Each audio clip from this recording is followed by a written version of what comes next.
Bonjour à toutes et à tous, vous faites bien d'être avec nous dans Wake Up, la matinale à la gloire de notre Seigneur et Sauveur Jésus-Christ. Le soleil se lève, un jour nouveau, et nous sommes encore avec vous pour débuter cette journée. Merci d'être des nôtres ce matin. Pasteur Gadou, bonjour. Bonjour Aniel. Vous allez bien? Shalom à tous. Oui, je vais bien, merci. Gloire à Jésus-Christ, avec beaucoup de dynamisme ce matin. On sent que le pasteur s'est bien réveillé après une bonne séance de sport. Jean-Richard, bonjour. Bonjour Aniel et shalom à tous. Comment on va? Très très bien, merci. D'accord. T'entends Léon? Bonjour. Bonjour Aniel, Beaucoup shalom à nos amis. Ah oui. Ce matin, il est très chaleureux. Hein. Ça annonce quand même de belles choses. Hein. C'est ça. Paul Félicia, bonjour. Bonjour Aniel et shalom à tous. On va bien? Ça va bien, merci. Super. Jean-Richard, avec toi dans Culture Actuelle, le saviez-vous? Culture Actuelle, on parlera de dessins animés, proposition de dessins animés à toute la famille, c'est les vacances scolaires, pourquoi pas. Et puis dans le saviez-vous, quelques informations pêle-mêle de la chrétienté. Super. Paul Félicia dans le Trickbox. Aujourd'hui, les enfants seront encore à l'honneur. Je vais proposer quelques astuces naturelles pour soulager le mal de gorge chez l'enfant. Super. Tonton Léon, avec vous, on parlera de l'estime de soi. Tout à fait. On verra les 3 autres moyens pour compléter la liste des 7 moyens. C'est ça, les 3 autres moyens pour compléter la liste des 7 moyens de transmettre une bonne estime de soi à son enfant. Ça nous a beaucoup aidé hein, depuis la semaine dernière jusqu'à maintenant. Gloire. On l'a appliqué, on s'est fortifié Jean-Richard, j'ai dit de bonnes paroles. Alléluia. Il est vraiment content, hein, Jean-Richard, et Paul Félicia aussi. Alléluia. Avec le pasteur Gad, nous allons y aller maintenant pour la méditation, c'est maintenant.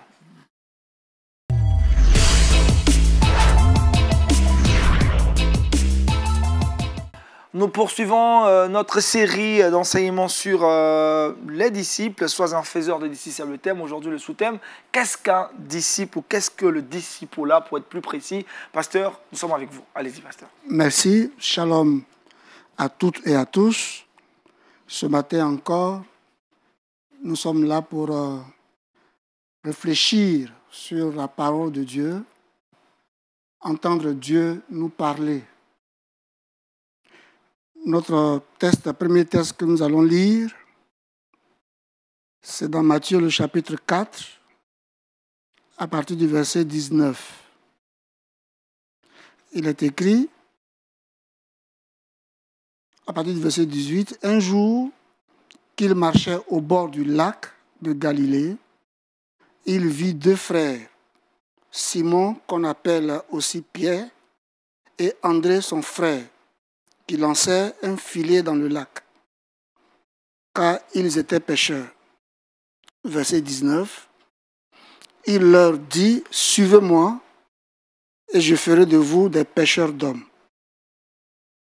Ce matin, donc, dans notre réflexion sur « Sois un faiseur de disciples », nous voulons expliquer la notion de ce qu'est le discipulat.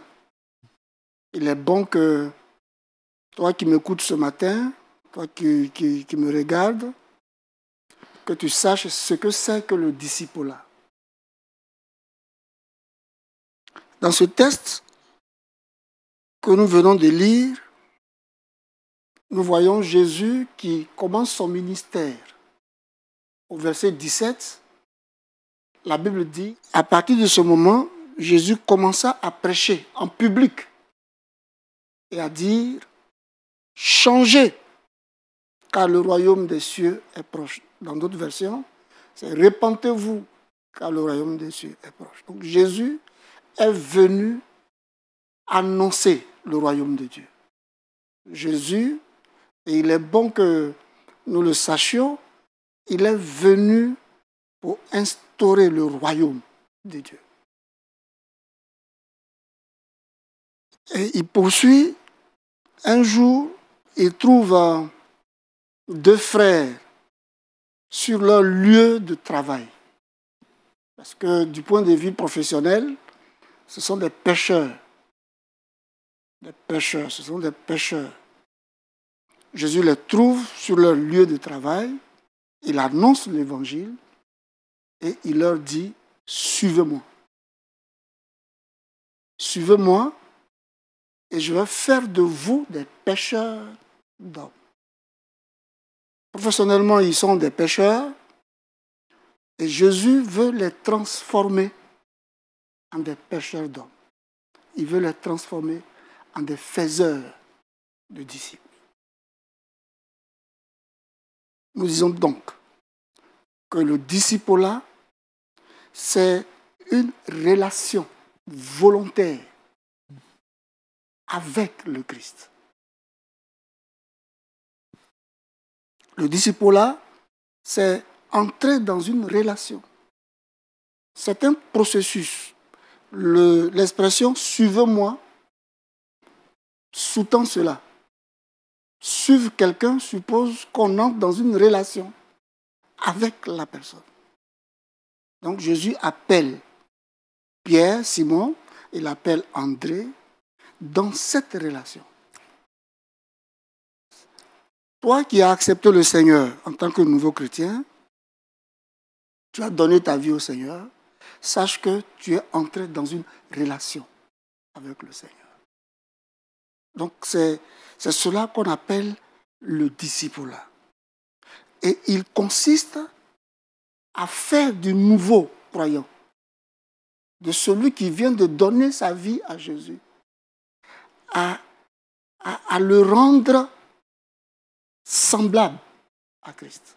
Donc le discipulat, faire des disciples, consiste à amener chaque croyant à être semblable au Seigneur. Amen. Amen. L'objectif n'est pas que le croyant ressemble à un autre croyant. Souvent, on pense comme ça. Faire des disciples, ce qui me ressemble. Ce n'est pas d'abord à toi qui doit ressembler. C'est vrai, il est ton disciple, mais fais qu'il soit d'abord disciple de Christ. C'est ce que le Seigneur nous dit ici. On suit le Seigneur pour être disciple de Christ. Et si vous avez fait, si nous faisons en tant qu'Église, si nous faisons de chaque croyant un disciple, nous disons que quelle que soit la situation qui pourrait advenir, ce disciple, il gardera la foi. C'est notre responsabilité. L'objectif principal que Dieu vise dans le discipulat, c'est de s'assurer que chacun de ses enfants est conforme à Jésus-Christ. Quand nous lisons le livre de Matthieu au chapitre 11, nous voyons cette relation. Jésus dit dans Matthieu 11, « Venez à moi, vous tous qui êtes accablés sous le poids d'un lourd fardeau, et je vous donnerai du repos. Prenez mon joug sur vous et mettez-vous à mon école, car je suis doux et humble de cœur. » Donc le discipulat, c'est se mettre à l'école du Seigneur. Nous sommes à l'école du Seigneur. Le lieu de prière où nous nous réunissons, nous venons là à l'école du Seigneur. Pour que par des enseignements, par des aides, des entretiens, des cures d'âme, que, n'est-ce pas, nous puissions être transformés en disciples de Christ. Donc le discipulat, c'est une relation. Et cette relation aboutit à la ressemblance de Christ. Car la Bible dit dans Luc le chapitre 6, verset 40, « Tout disciple accompli, il sera comme le Maître. » Donc je voudrais ce matin que chacun comprenne que dans le discipulat, nous sommes en relation avec le Seigneur. C'est une relation volontaire. Pierre et Jean avaient la décision, c'est à eux que revenait la décision d'accepter de suivre le Seigneur ou de ne pas le suivre. Mais la Bible dit, ils laissèrent tout et ils le suivirent. Et ils sont donc entrés dans cette relation. Nous disons que en tant que disciples du Seigneur, partout où nous nous trouvons,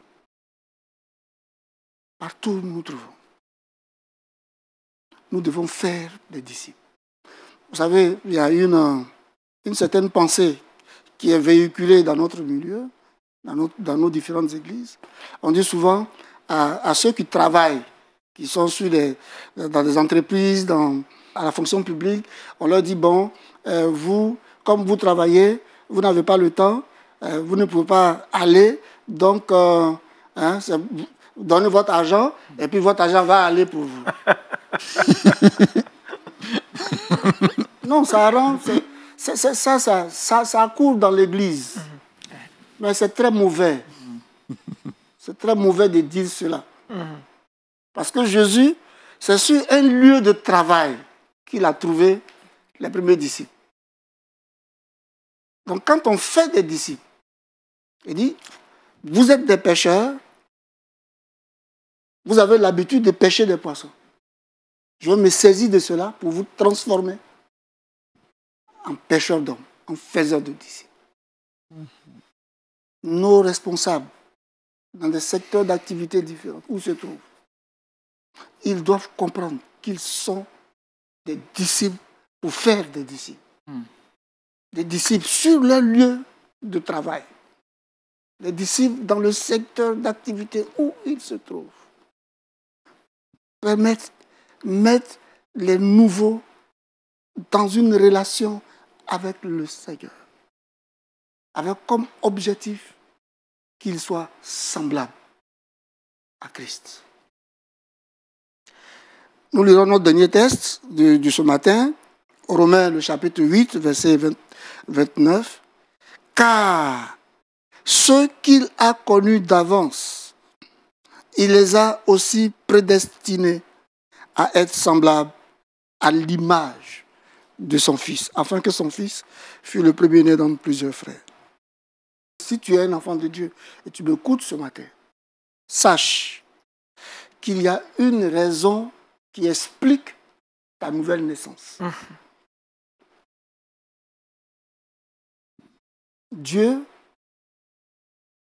t'a amené à la nouvelle naissance pour une raison. Et ce texte nous donne la raison. La raison, c'est que nous sommes prédestinés à être semblables à l'image de Christ. Et le discipulat nous aide. Le discipulat est le moyen que Dieu a donné pour atteindre cet objectif. C'est pourquoi nous disons que le discipulat dure toute la vie. Depuis la conversion, toute la vie. Nous sommes à l'école du Seigneur. Pour être des disciples du Seigneur et pour faire des disciples. Et je voudrais tellement que l'Église comprenne cela. Je voudrais tellement que toi qui m'écoutes ce matin, pasteur, responsable d'Église, notre responsabilité, c'est d'aider les nouveaux chrétiens, les nouveaux croyants en Christ, les aider dans leur cheminement, dans le processus de vie chrétienne, à être semblables au Seigneur Jésus. C'est ça, le discipulat. Que Dieu nous aide à nous atteler, à accomplir notre responsabilité, à comprendre. Parce que quand tu comprends ta responsabilité, tu l'exécutes aisément. Aujourd'hui, on ne fait pas de disciples parce que, quelque part, on ne sait pas toujours ce que c'est que le disciple. Que donc Dieu bénisse sa parole ce matin. Amen. Merci, pasteur Gadou. Sois un faiseur de disciples. Qu'est-ce que le disciple? On en a parlé aujourd'hui. On a justement bien compris. Jean-Richard, Paul Félicien, des questions? Paul Félicien? Vas-y. D'accord, merci pasteur. En tout cas, moi la question que j'aimerais poser, vous avez parlé d'un processus pour arriver à la stature parfaite de Christ. Est-ce que vous pouvez donner de façon concrète des astuces, voilà, pour pouvoir y arriver au quotidien? Comment est-ce qu'on fait? Il y a des étapes. Quand quelqu'un accepte le Seigneur, quand il donne sa vie au Seigneur, il est un nouveau chrétien. Ben, du moins un nouveau croyant. J'aime pas trop l'expression chrétien. Oui, parce que c'est, comme je l'ai expliqué sur ce plateau, ce sont des des non-chrétiens qui ont donné ce nom aux disciples. Je préfère croyant en Christ. Croyant en Christ. Voilà. Alors, quand quelqu'un devient croyant, ce qu'il faut faire pour l'aider, c'est d'abord de le prendre avec soi. Jésus a dit, suis-moi. Donc, quand j'annonce l'évangile à quelqu'un et que la personne accepte le Seigneur, je ne lui indique pas déjà une communauté, mais je prends la personne avec moi pour prier avec elle, pour partager la parole de Dieu avec elle. Nous sommes dans un quartier pour l'introduire dans le groupe de prière que nous avons dans le quartier. Puisque c'est dans les quartiers que le travail se fait. Donc, il est introduit dans le groupe de prière. Et ses premiers pas seront faits à partir de ce groupe de prière, qu'on appelle communément les églises de maison ou les cellules de prière. C'est à partir de là que l'étape suivante, on l'introduit dans la famille chrétienne. Première étape, c'est l'étape du salut. Quand il vient, il est à l'étape du salut. À ce niveau, délivrez-le de tous les démons, de toutes les malédictions, de tous les liens ancestraux, les liens de parents et tout ça. Ça, c'est l'étape 1. Quand il franchit cette étape, il va à l'étape 2. À l'étape 2, c'est suis-moi, ou bien reste avec moi. C'est une étape où ce nouveau croyant est aidé, n'est-ce pas, à s'engager, à s'impliquer dans le travail du Seigneur. Vous comprenez? Donc c'est cela que Dieu demande. Il doit être impliqué et à ce niveau, son engagement sera élevé. On va relever son engagement. Au départ, quand il est venu, il s'est fait baptiser, premier engagement. Là, il y a un autre engagement qui va s'ajouter. Et puis, troisième étape, demeure avec moi. On l'incite à l'impliquer dans le travail. Il va lui-même commencer d'évangéliser, il va commencer d'apprendre à faire des disciples. De manière permanente, il est enfant de Dieu, il est impliqué dans l'œuvre de Dieu et il fait des disciples parce qu'il a appris à être un disciple. Le problème aujourd'hui, c'est que, comme je l'ai dit la dernière fois, si vous n'êtes pas un disciple, vous ne saurez pas comment faire.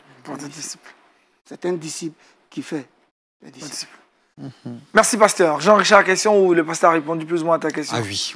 Super. Pasteur, vous allez prier pour bénir cette journée. On est toujours bénis. Seigneur, notre Père et notre Dieu, nous te bénissons. Nous te remercions pour ta parole. Merci de nous aider à être dans cette relation avec toi. Cette intimité, être à tes pieds pour apprendre de toi. Et pour être à ton image. Pour que ceux qui nous voient te voient, Seigneur. Dans nos paroles, dans nos actes, dans tout ce que nous faisons. Que nous puissions te refléter. Seigneur, merci donc pour ta parole de ce matin. Que ton peuple soit béni. Que ta parole soit bénie en chacun de nous. Que toute la gloire te revienne au nom de Jésus. Amen. Amen. Merci encore au pasteur Gadou pour cette belle exhortation. Intéressons-nous maintenant à la culture liée à la chrétienté avec Jean-Richard. Donc, Culture Actu.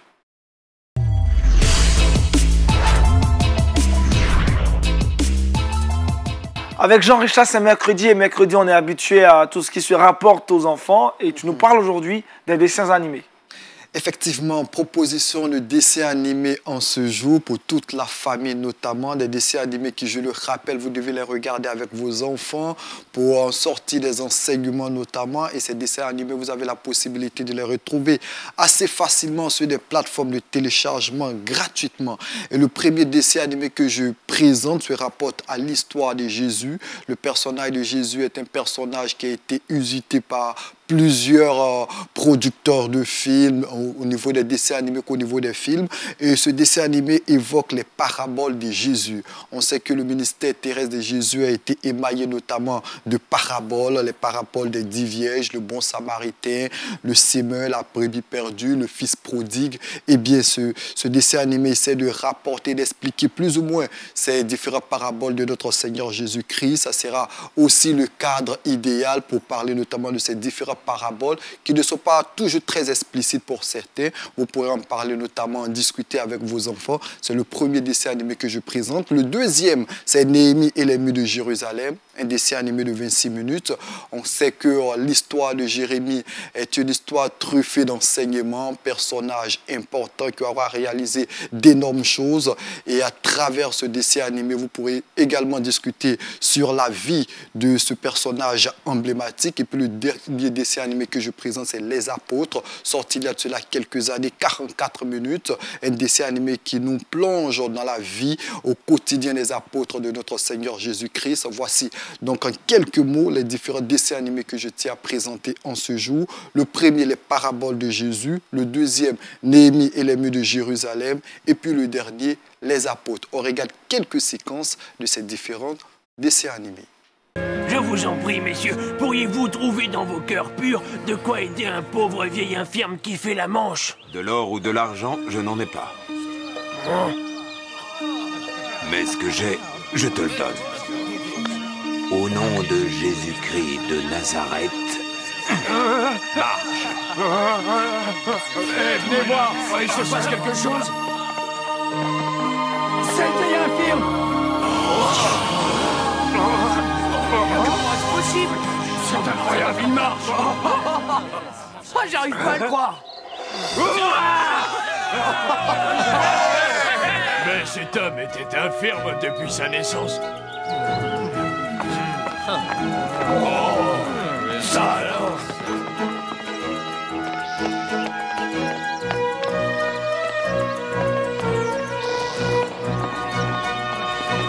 Valeureux peuple d'Israël, pourquoi nous dévisager ainsi, comme si c'était par notre puissance ou notre piété personnelle que nous avions fait marcher cet homme?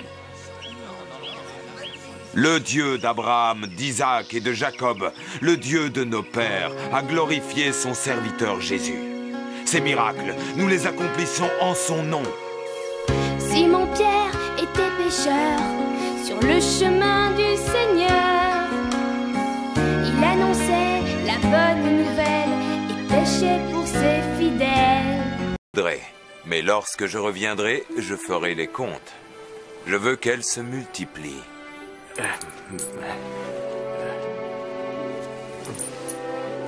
Je vous remercie, maître. J'ai distribué un certain nombre de pièces à chacun en fonction de ses capacités. Vois-tu, Hod, il va sans dire que j'attends de la part de Tola et Arad de plus gros résultats que de toi.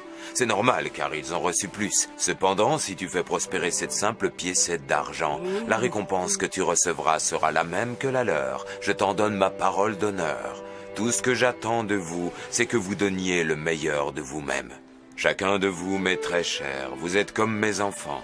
Vous allez bien me manquer.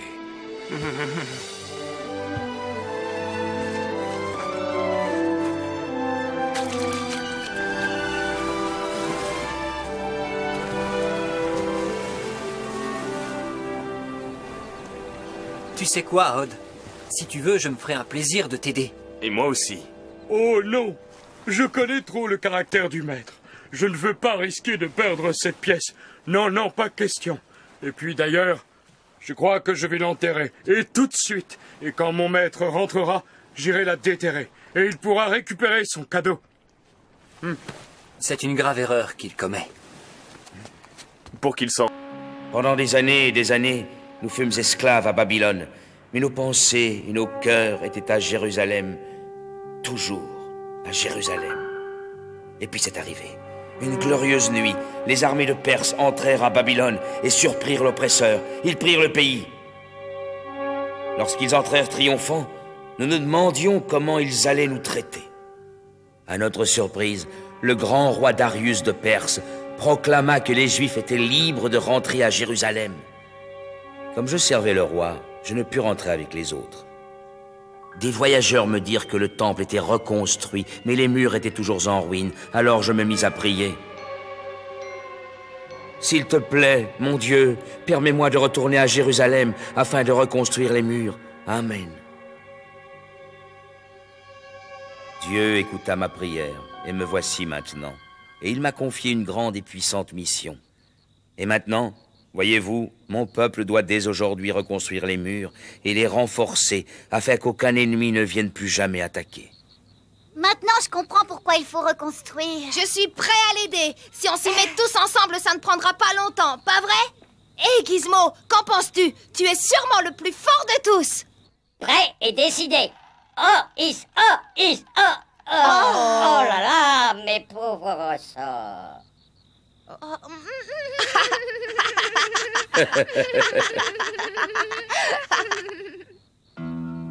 Sois béni, ô mon Dieu, qui a daigné m'envoyer à Jérusalem. Protège-moi et guide-moi afin de reconstruire les murs. Amen.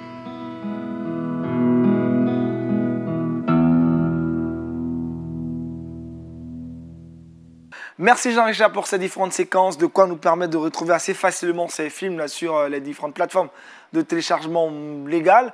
Dites tonton Laurent, est-ce qu'il faut regarder ces films avec ses enfants, les regarder avant, les regarder après que les enfants aient fini de regarder? Quel bon moment. Je ne vois pas trop l'utilité de le regarder après. À moins qu'on veuille se cacher pour ne pas que les enfants sachent qu'on regarde le dessin animé. L'idéal, c'est de pouvoir regarder avec eux. Avec eux. Tout en ayant pris soin soi-même de visualiser. Parce que quand on regarde avec eux, des questions fusent de partout et tout ça, il faut trouver des mots pour pouvoir leur faire comprendre. En tout cas, les dessins animés aident beaucoup nos enfants, même nous les adultes. Dernièrement, j'ai suivi l'histoire de David, de sa naissance jusqu'à ce qu'il prenne la royauté après le roi Saül et tout ça. On regarde souvent à la maison. J'ai lu l'histoire de David. J'ai enseigné l'histoire de David à l'école de dimanche pendant de nombreuses années. Mais quand je regarde ce dessin animé, j'ai des révélations. Wow. Oui, c'est vrai quoi, il y a des petites coquilles qui n'étaient pas très claires dans mon esprit parce que je n'y avais pas pensé, mais qui me permet, après, je vais chercher ma Bible. Mais c'est vrai, voilà ce que le Seigneur voulait dire. Donc, ça me permet d'avoir une meilleure visibilité sur l'histoire de David et surtout des révélations clés dans un dessin animé. Wow. Donc, c'est un trésor. Hein? Oui, c'est un trésor. J'encourage les parents à pouvoir les suivre, à les regarder. Surtout les histoires de la Bible. Ça vous permet de lire l'histoire. Il y a des histoires qu'on n'a jamais lues. L'histoire de Néhémie, par exemple, pour beaucoup, construction du temple, construction des murs de Jérusalem, tout ça, la lecture n'est pas facile. Et comment expliquer ça même aux enfants? Pourtant, dans un dessin animé, on trouve les mots, les illustrations, les applications, les interprétations. C'est assez riche. En 25 minutes, on a toute une portion de ce que Dieu voulait enseigner à son peuple. Pasteur Gadou, ce sont des choses à demander aux écoles le dimanche de répéter ou de faire avec les enfants. Même à côté des films, faire des caricatures pour que les enfants puissent... Les cartonnages. Les bandes dessinées, on va dire. Voilà, les bandes dessinées en livre. Pour que les enfants s'imprègnent mieux. Parce que ça aide les enfants. C'est en image, comme l'a dit Léon, c'est illustré, c'est facile à lire, c'est facile à expliquer. À expliquer. Voilà. Super. Jean-Richard rappelle très rapidement les différents titres de ces dessins animés. Le premier, les paraboles de Jésus. Le deuxième, Néhémie et les murs de Jérusalem. Et le dernier, les apôtres. Merci Jean-Richard. Je disais tantôt qu'on a été fortement béni, impressionné par l'estime de soi la semaine dernière avec tonton Léon. Aujourd'hui, on poursuit la bonne estime de soi en 7 moyens. Nous en avons vu 4 la semaine dernière. Aujourd'hui, nous en verrons 3. C'est maintenant dans le Kids Time.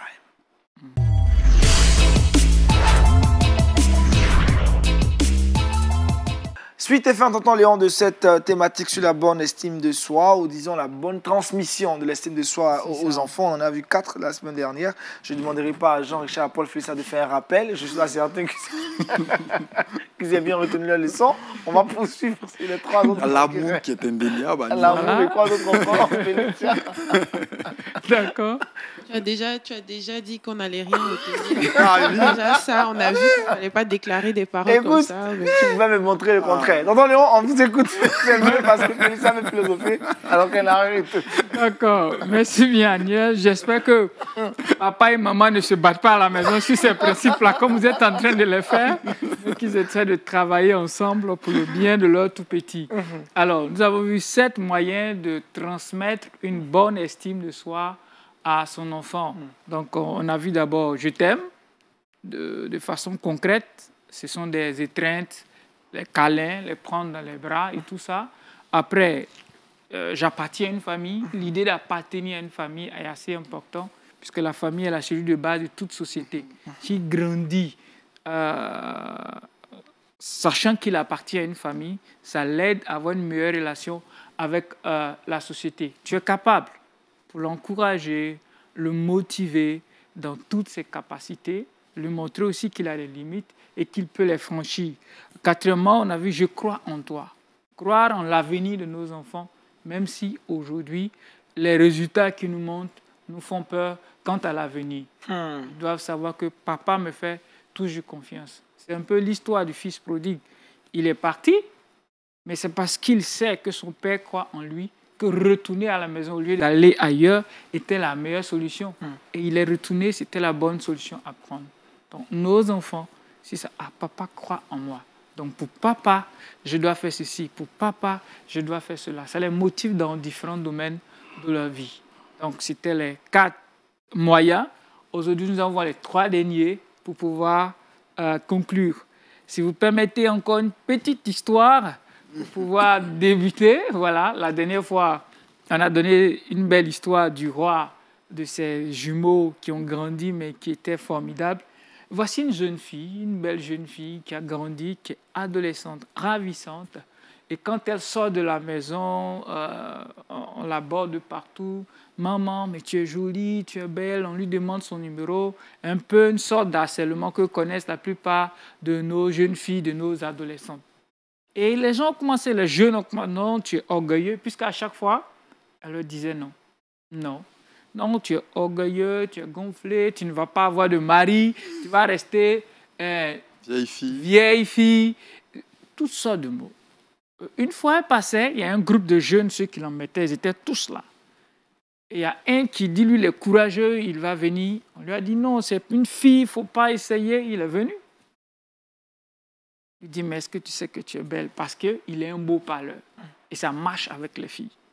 Donc, avec ça, il a un répertoire, un triste répertoire. Il fallait qu'il ajoute cette jeune fille-là sur la liste. Sur la liste, voilà. Donc, beau parleur, beau garçon, charmant, attirant, tout pour plaire. Il a fait son speech et tout ça qu'il fait d'habitude. Il voit qu'elle est sereine, imperturbable. Je dis, mais attends, je te dis que tu es une belle jeune fille, tu ne réagis pas. Elle a regardé, oui. Papa me dit ça toujours à la maison. Je sais que je suis une belle fille, tu ne m'apprends rien. Tu as quelque chose de nouveau. Anyway, hein? Oui, est-ce qu'il y a... Je t'écoute, mais tout ce que tu dis, je sais. Est-ce que si tu me dis une nouvelle chose que je ne sais pas, je me mets à toi. Tout honteux, il est retourné vers ses amis. Et elle a eu le respect de tous les garçons du quartier. Mais où elle a appris ça? Wonderful. Parce que depuis toute petite, tu es charmante. Tu es une belle jeune fille. Tu es toute belle. Tu es en train de grandir. Regarde tes yeux, c'est pour le Seigneur. Ta forme et tout ça, c'est pour le Seigneur et pour le mettre à la disposition de ton époux. C'est dans un mariage elle a été préparée, conditionnée à donner son corps dans le cadre que Dieu a prévu. Donc, elle était calée dans sa tête, sûre d'elle. Elle avait la tête sur les épaules, comme on le dit. Parce que l'estime de soi a été construite. Donc, voilà un beau fruit de ce que peut produire l'estime de soi. Voilà. Juste pour encourager un parent, une jeune fille et tout ça. Alors, on aborde nos 3 points. Je prends tes sentiments et tes besoins au sérieux. C'est très blessant pour un enfant qui constate que ses besoins et ses sentiments ne sont pas pris au sérieux. Parce que dans ce qu'il vit, dans ce qu'il est, dans ce qu'il ressent, il aimerait qu'on l'écoute. Très souvent, les tout petits Papa a fait ça, maman, pourquoi? Ils peuvent te reposer X fois la même question. Parfois, c'est agaçant. Oui, c'est bon, j'ai déjà répondu. Mais à peine une seconde après, papa, mais c'est important. Il est en train de chercher à communiquer avec nous. C'est pour ça, chers parents, prenons le temps d'écouter, surtout nos tout petits. Quand on rentre, on est fatigué, ils veulent nous raconter toute leur journée. Quand on est parent, une chose que j'ai apprise, les prières, l'une des prières fondamentales, Seigneur, donne-moi la patience pour cette journée. Ça, le fruit de l'esprit, là, souvent en tant que parents, on en a vraiment besoin, la patience. Vous rentrez, tout fatigué, stressé, et puis on vous bombarde de questions. Imaginez, vous avez 3 ou 4 comme ça, de tout part. Vous devez pouvoir trouver le temps d'écouter chacun, ma bon, même si c'est des histoires sans tête, ni queue, du coq à l'âne. Le plus important, papa m'écoute. Ce que je dis est important. Donc moi-même, je suis important. Parce que si on n'a pas appris à les écouter, on ne va pas leur apprendre à se confier à nous. Quand il deviendra un adolescent, ce n'est pas toi qui vas venir voir quand le premier garçon va l'aborder. Par contre, si j'ai appris à l'écouter, ses balbutiements, tout ce qui dit rien, parce que ça, si j'explique à papa, il va comprendre. Donc ton garçon sera même, papa, j'ai vu une jeune fille aujourd'hui, là, ça m'a fait bizarre à mon cœur. Je pense que je l'aime. Ah bon? Combien de fois on peut venir dire à papa, papa, j'ai vu une jeune fille, je pense que je l'aime. Est-ce que c'est motivant pour nos jeunes de venir? Mais si on a appris à les écouter, leurs sentiments et leurs besoins sont importants. Pas pour dire qu'on excuse tout ce qu'ils vont faire, mais c'est en écoutant qu'on trouve des clés pour pouvoir les conseiller. Si nos enfants ne sont pas nos amis, ils sont les amis de qui? À qui est-ce qu'ils vont se confier? Mais c'est quand tout petit, on commence à prendre en compte ce qu'ils ressentent et leurs véritables besoins. Sixièmement, tu es libre d'être toi-même, d'avoir tes goûts, ta sensibilité. Tout comme moi, en tant qu'adulte, j'ai mes goûts. Il y a ce que j'aime, il y a ce que je n'aime pas, il y a ce que je préfère. Attention à ne pas enfermer nos enfants dans ce que nous aimons qu'ils soient. J'ai fait des études de droit, j'aurais voulu devenir avocat au barreau de Paris. Ça n'a pas marché. Donc, mon fils doit être avocat au barreau de Paris. Coûte que coûte, vaille que vaille. J'aime la médecine, mais je n'ai pas pu faire parce que je n'avais pas les moyens et tout ça. Je n'avais pas la moyenne. Bon, les conditions ne me permettaient pas. Toi, tu seras médecin, de gré ou de force. C'est assez dangereux. Chaque enfant naît, il a sa destinée et Dieu le prépare pour des études. Il y a des moyens aujourd'hui pour savoir Dieu nous a conçus pour quel type d'études. Il y a des moyens de savoir dans quel domaine professionnel Dieu m'appelle. Il y a des moyens pour pouvoir le faire. On peut faire des tests à votre enfant pour vous dire, écoutez, votre enfant, il est selon sa personnalité, ses capacités, ses potentialités, ses centres d'intérêt et ses valeurs, voilà les différents domaines pour lesquels Dieu l'a appelé. Il y a des moyens, il y a de la ressource. Humblement, moi, permettez-moi, je peux aider un parent à pouvoir le faire. Et donc, à pousser l'enfant dans ses études, à l'accompagner dans ce processus-là. Mais à ne pas imposer à un enfant quelque chose que j'aurais voulu. Donc, il est libre d'être lui-même. Il a sa personnalité, son identité. Et on a vu, je peux avoir 3 ou 4 enfants. Très souvent, c'est la même éducation qu'on donne. Le pasteur là, c'est un père. Et c'est la même éducation qu'on donne à tous nos enfants qui viennent. Les mêmes valeurs chrétiennes. On veut qu'ils aiment le Seigneur, qu'ils prient et tout ça.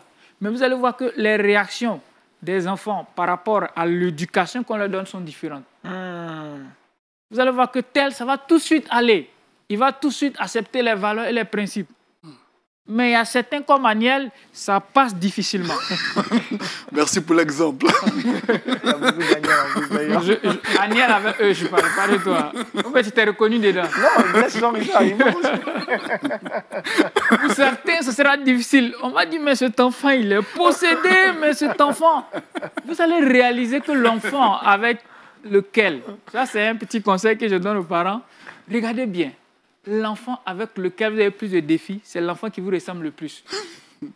En termes de caractère, dans plein de domaines, c'est cet enfant qui vous ressemble le plus. Vous vous retrouvez vous-même. Vous vous battez avec vous-même. Cet enfant fait ressortir vos limites. Et donc, avec cet enfant, attention, vous risquez plutôt de le briser en voulant être dur. Comprenez que, mais tiens, si Jean-Richard, avec Paul, s'est passé, avec Aniel, tant bien que mal, mais avec Jean-Richard, le gars là, je sais tout, j'impose mains et pieds, tête, ça ne marche pas. Regardez la personnalité de Jean-Richard. Allez-y dans votre enfance, vos expériences personnelles. Vous verrez que, mais tiens, j'ai du mal avec lui parce que je suis en train de me retrouver moi. Et je n'aimerais pas que Jean-Richard répète certaines histoires. L'approche doit être différente avec Jean-Richard. Donc, acceptons que nos enfants soient différents, même si on apporte la même éducation, les mêmes valeurs, mais acceptons chacun dans sa différence et demandons le Seigneur la grâce pour chacun, pour accompagner chacun. Alors, septièmement, imite-moi comme j'imite Dieu. Dans la première partie de l'émission, le pasteur l'avait abordé et c'est vrai. Un parent qui n'a pas une bonne estime de lui-même, ce n'est pas évident de pouvoir communiquer une bonne estime, de pouvoir transmettre, on parle de transmission, de pouvoir transmettre une bonne estime de soi à son enfant. On ne donne que ce qu'on a reçu. Donc, si on ne demande pas la grâce de Dieu de pouvoir corriger cela, c'est ce qu'on va transmettre à nos enfants. Alors, ne demandons pas plus de choses à nos enfants que nous-mêmes on arrive à faire. Ne leur posons pas trop de responsabilités. Tu as lu ta Bible 3 fois ce matin. Je me demande, est-ce que moi-même, je l'ai lu une fois? Est-ce que tu pries chaque heure? Ta vie de prière, je te vois, tu ne pries plus, tu ne lis plus ta Bible. Tu vas en retard. C'est quoi? On observe des défis que l'enfant a. C'est vrai, on veut le meilleur pour cet enfant. Mais ne lui mettons pas trop de charges que nous-mêmes n'arrivons pas. On parle d'imitation. Je fais, il regarde et il fait. Donc, ce que je fais parle plus fort que ce que je dis. Quand il me voit, mon approche avec la parole de Dieu, il me voit lire souvent, il va s'intéresser plus à la Bible, parce que la Bible devient dans le quotidien. Vous allez voir les enfants des chantres. Ils s'intéressent tout de suite aux instruments de musique et à la louange. Pourquoi? Parce que maman est tout en train de chanter à la cuisine, dans la douche. Même quand elle est fâchée, qu'elle est stressée, elle va finir par donner un chant. L'enfant baigne dedans et c'est la même chose. Donc, il limite ma relation avec Dieu, mon rapport avec le Seigneur. Mon fils imitera l'époux que j'ai été pour sa mère. C'est cette image que je veux lui communiquer. Et ma fille va regarder sa mère telle qu'elle a été avec son père, bon ou pas mauvais, ça finira par l'influencer. Donc, imite-moi comme j'imite Dieu. Donc, en tant que parents, il y a du travail sur nous-mêmes. Demandons la grâce de Dieu et de pouvoir les accompagner. C'est vrai, en tant que parents, on a notre arrière-plan. Il y a beaucoup de choses qu'on en a manqué. Nous-mêmes, on ne nous a pas encouragés. On ne nous a pas pris dans les bras. Nos sentiments et nos besoins, est-ce que ça existait même? Voilà, on a grandi dedans. Tant bien que mal, on est devenu chrétien par la grâce de Dieu. Mais cette grâce, avec ce Dieu de rachat, peut m'aider à trouver les ressources pour pouvoir apporter l'essentiel. Ne disons pas qu'on n'est pas équipé, on n'a pas les moyens, je ne sais pas. Quand Dieu te donne un enfant, il te donne tous ses atouts. Va chercher avec lui. Il va te les donner. Comme on demande à Dieu une maison, une voiture, demandons à Dieu les ressources nécessaires pour accompagner notre enfant. Amen. Pour terminer, l'amour qu'un parent communique à son enfant, c'est ce modèle d'amour qu'il va recevoir, qu'il va vouloir communiquer avec Dieu. Amen. Donc, quel genre d'amour je suis en train de communiquer à mon enfant? C'est ce qui va le faciliter quand Dieu va lui dire « je t'aime ». d'un amour éternel. De loin, je te conserve mon amour. Je t'ai aimé en premier. Il va vouloir regarder dans le miroir de l'amour que les parents ont communiqué et pouvoir le transmettre. Nous encourageons un parent. Tu es là, tu m'écoutes, tu te dis, ce que le gars est en train de dire, c'est super, mais moi, je suis loin de ça. Je ne peux pas. J'ai raté, j'ai échoué. Tu ne peux pas rater un examen qu'on ne t'a pas fait passer.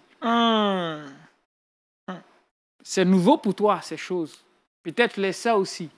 Mais je connais un Dieu qui est un Dieu de rachat, qui est prêt à t'aider.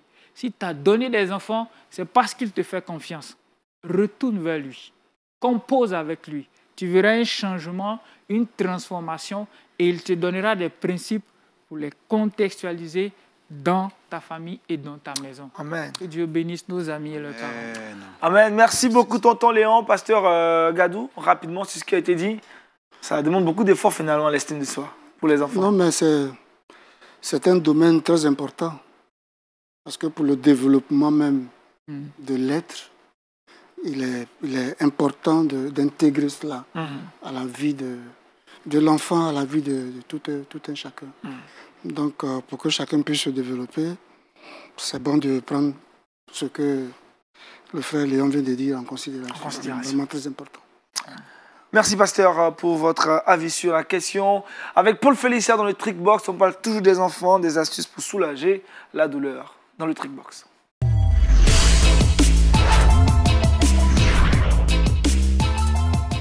Paul Félicia, aujourd'hui, on s'attaque aux différentes douleurs qui s'attaquent aux enfants. Exactement, mais il faut faire une précision. J'ai parlé du mal de gorge. On va s'attarder en tout cas sur cette douleur-là. Quand on est enfant, il n'est pas rare d'avoir de petits bobos ça et là parce que c'est une saison de fragilité. Et donc, je suis venue avec des astuces naturelles pour pouvoir soulager nos enfants. La première des astuces, déjà, c'est de ne pas du tout pratiquer de l'automédication. Lorsqu'un enfant a mal à la gorge, il ne faudrait pas prendre le premier médicament qui nous tombe sous la main pour lui administrer parce que chaque médicament a des effets secondaires. Donc, c'est en tout cas une astuce à bannir. Deuxième chose, il y a le miel qui existe. Le miel est vraiment un antiseptique et ça a des valeurs apaisantes. Voilà, donc un peu de miel pour les enfants qui sont en tout cas âgés d'un an au moins, pas en dessous d'un an. Donc, 1 an au moins, un peu de miel avec du lait chaud si l'enfant supporte le lactose. Il n'est pas allergique au lactose. Troisième des choses, il faut mixer les aliments pour que vos enfants puissent les absorber facilement. Voilà, quand un enfant a mal à la gorge, il faut pouvoir mixer les aliments pour faciliter l'ingurgitation de ces différents aliments-là. Et quatrième chose, il faut bannir les aliments qui sont trop salés ou bien qui sont acides. Donc, pour ne pas irriter la gorge de l'enfant plus que ça, il faut bannir les aliments trop salés ou bien acides lorsque l'enfant a mal à la gorge. Voilà. Merci Paul Félicia. Elle a été très courte, rapide et très efficace. Ça nous permet de retrouver Jean-Richard aussi rapidement dans le dernier virage de cette émission. Ça le saviez-vous? On y va.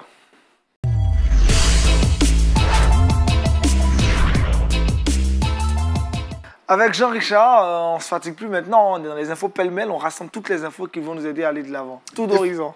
Merci Aniel. Quelques informations de la chrétienté ça et là. Et aujourd'hui, on commence en Amérique du Sud où les prières de rue ont repris notamment dans plusieurs villes de l'Amérique du Sud. Au Brésil notamment, on a parlé de la marche de Jésus qui a été annulée. Mais n'empêche qu'au niveau du Brésil, à Sao Paulo, dans plusieurs villes, les prières de rue ont repris en raison de la Covid-19. On sait qu'il y a un pic de contamination. C'est un phénomène qu'on avait vu au mois de mars-avril.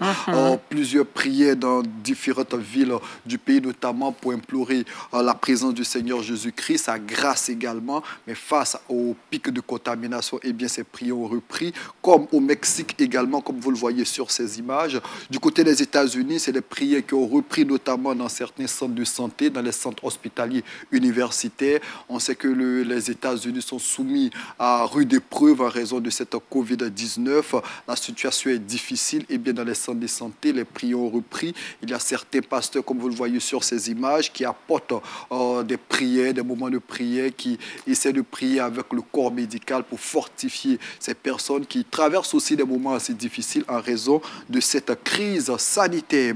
Arrêtons-nous du côté du Népal. Le pasteur que vous voyez sur ces images s'appelle Keshab Rai. Son tort, c'est d'avoir affirmé qu'on pouvait guérir grâce à la prière de la COVID-19. Et bien, suite à cette déclaration, figurez-vous qu'il a été arrêté. Il a passé plus de 3 mois en prison. Il a été libéré il y a de cela quelques jours grâce à la mobilisation de certaines organisations chrétiennes à travers le monde, telles que Christian Corset, telles que Porte Ouverte, qui ont dénoncé son arrestation. Mais il a fallu payer près de $2500 d'amende pour avoir déclaré que la prière pouvait guérir. C'est un pays où être chrétien n'est pas toujours aisé. C'est le lieu aussi pour nous de prier pour les chrétiens de ce côté-là, du côté du Népal. Et puis, ce qu'il faut retenir aussi, c'est que la persécution, en dépit de cette crise de la COVID-19, s'intensifie en Inde. Plusieurs organisations chrétiennes ont essayé d'attirer l'attention des uns et des autres face à cette situation. Et puis au Soudan, on en parlait avec joie il y a de cela quelques semaines. C'était la dépénalisation à la conversion chrétienne. Il y a eu plusieurs manifestations dans les rues pour dénoncer ce fait. Plusieurs manifestations, mais le gouvernement reste intransigeant et bien la dépénalisation à la conversion chrétienne est maintenue. Gloire à Jésus-Christ. Tonton Léon, commentaire de l'actualité avec Jean-Richard de ce tour d'horizon. Oui, d'abord la bonne nouvelle pour le Soudan, avec cette dépénalisation, c'est vraiment une bonne nouvelle. Donc l'appel est lancé à tous nos missionnaires pour aller faire des disciples au Soudan. Ça veut dire quoi? Le Soudan sera plus ouvert, les missions, les ONG chrétiennes, l'Église, c'est l'occasion de pouvoir chercher à voir, pourquoi pas, des représentants missionnaires de la Côte d'Ivoire au Soudan. Pour le pasteur, c'est une zone de persécution. Il a bravé, il a dit ce qui est juste, et par la grâce de Dieu, on l'a libéré. Je pense que dans ces pays-là aussi, il y a la prière qui doit faire une percée pour favoriser qu'on appelle la reconnaissance de Christ dans ces nations-là. Pasteur Gadou, commentaire de l'actualité.